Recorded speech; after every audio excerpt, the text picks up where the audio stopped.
धर्म पुराण, the essence of India. आध्यात्म, संस्कृति, संस्कार, जीवन का आधार।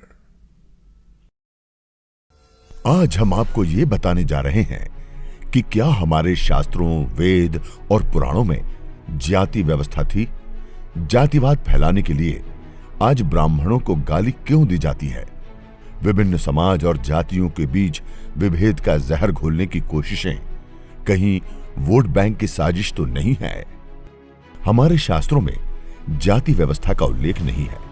मनुस्मृति के लिए जो लोग सबसे ज्यादा ब्राह्मणों को गाली देते हैं वे शायद नहीं जानते हैं कि मनुस्मृति में इस तरह की कोई भी बात नहीं लिखी गई है जिसमें जातियों को ऊंचा या नीचा बताया गया हो।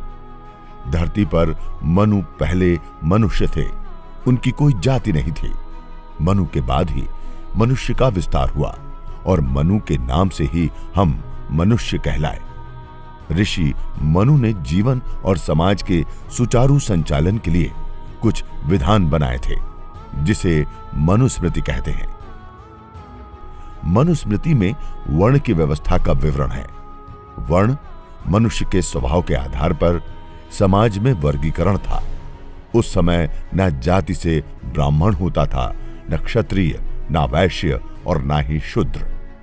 यह व्यवस्था जन्म आधारित बिल्कुल नहीं थी। किसी भी मनुष्य के कर्म के अनुसार वर्ण समाज स्वीकार कर लेता था।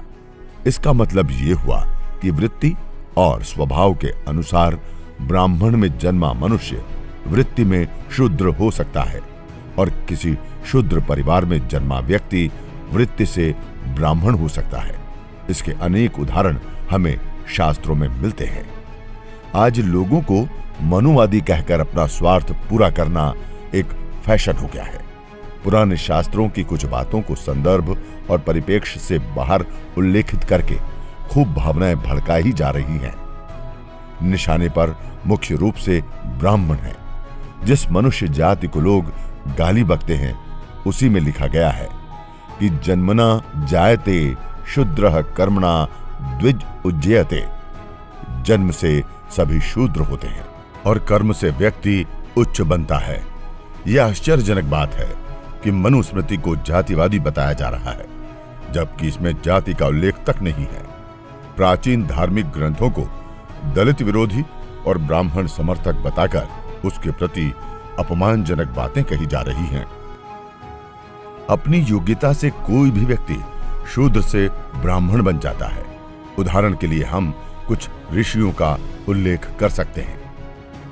इलूलु, वत्स, काविसवत, व्यास, महिदास, अत्रेय, वाल्मीकि आदि। जिन वेद व्यास को सभी वर्ण के लोग श्रेष्ठतम ऋषि और लेखक मानते हैं वो भी एक मछुआ मां की संतान थे। कथा भागवत शुरू करने से पहले बड़े बड़े पंडित पहले व्यास पीठ की पूजा करते हैं। मध्यकाल के कुछ उदाहरण लें तो रैदास, कबीर, नामदेव, दादू दयाल सहित बड़ी संख्या में संत हुए और उन्हें सभी वर्गों ने पूज्य माना। कहा गया है कि जात पात पूछे नहीं कोई, हरि को भजे सो हरि को होई। इससे स्पष्ट होता है कि भारतीय समाज और सनातन धर्म में जाति या वर्ण श्रेणियां हैं जो समाज के संचालन के लिए थी।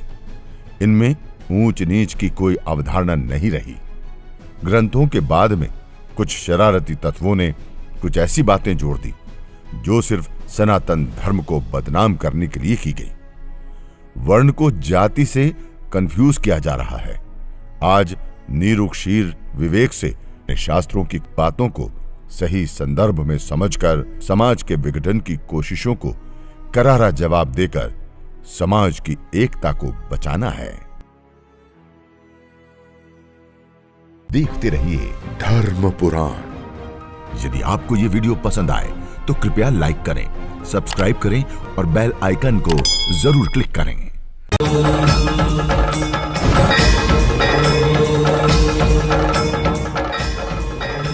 धर्म पुराण, द एसेंस ऑफ इंडिया।